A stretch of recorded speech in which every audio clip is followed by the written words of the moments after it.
me out today. So we are going to be talking about shark training. So yeah, it's very exciting. You guys have great timing. It's a very fun thing to see. So you can see our sharks are very active. Now you may be wondering how we train our sharks and why we train our sharks. So we're not going to have them jump through any hoops or wear funny hats. We're not doing anything like that. But we are training them to go to specific spots to get food rewards, and this really helps with their health care. So they are trained to go to these different targets. Lars is holding one right here, but you can also see there's some in the water. So within that water, they are trained to go to those specific places. That means that different sharks eat at different places. So they don't get in trouble if they go to these different targets, but they don't get that food reward.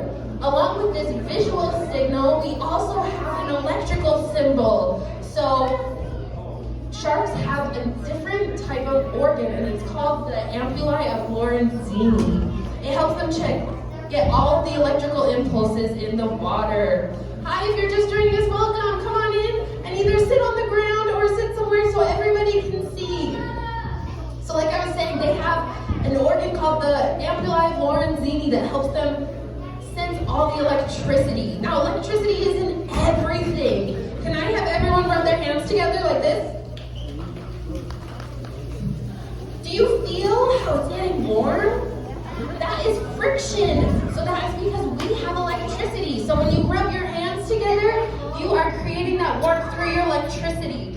So along with each of these targets, there is a different color associated for different electrical waves. So some are blue and some are red.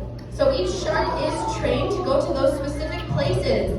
So this applies to their health care. So with feeding them at these specific places, our keepers know how much each shark is eating, which is very important so they're getting enough. We're not just giving them a free-for-all.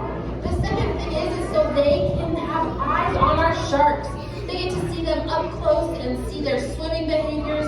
So if anything's wrong with them, then we can get them to our vet quicker, get those things taken care of a little bit quicker.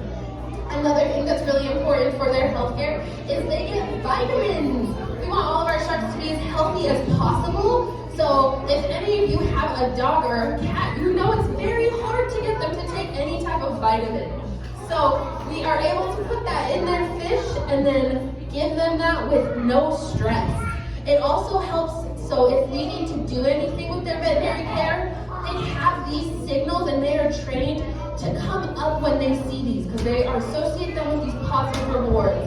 So if we need to take them out of this big tank and do any veterinary care, it's not stressful for them. We don't want these situations to be stressful, and we want them to really enhance all of our animals' lives.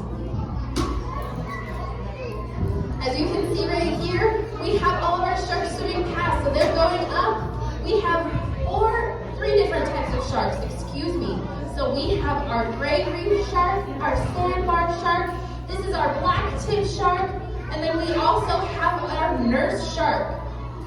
Like I said, they all are trained to some type of symbol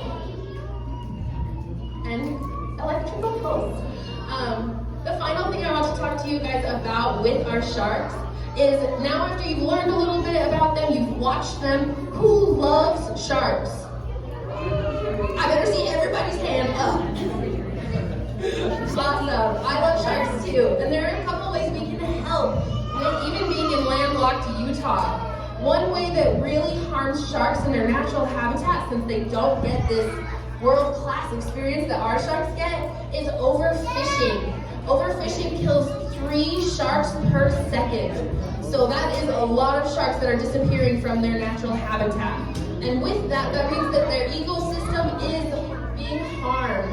Sharks are great to take care of sick or old fish and help keep those populations at a normal level. They are predators that are needed in the ocean. So by eating sustainable seafood, you can help stop overfishing. I do have a couple seafood guides that I can give you, and they tell you which seafood is a little bit better to eat and some types of seafood to avoid. I know that I love seafood, so I assume that some of you do, and it's a great way that we can help. Another way is by just not littering. Everyone has trash, and I'm sure everyone has accidentally dropped something, but be more mindful of that.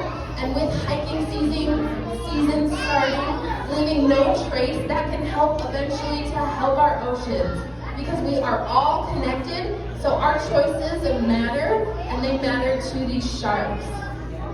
So I will be around for the next couple minutes, and I'd love to answer any questions you might have. And I can answer them now if you'd like.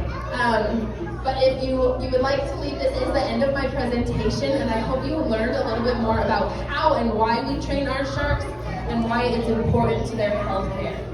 I have a couple questions.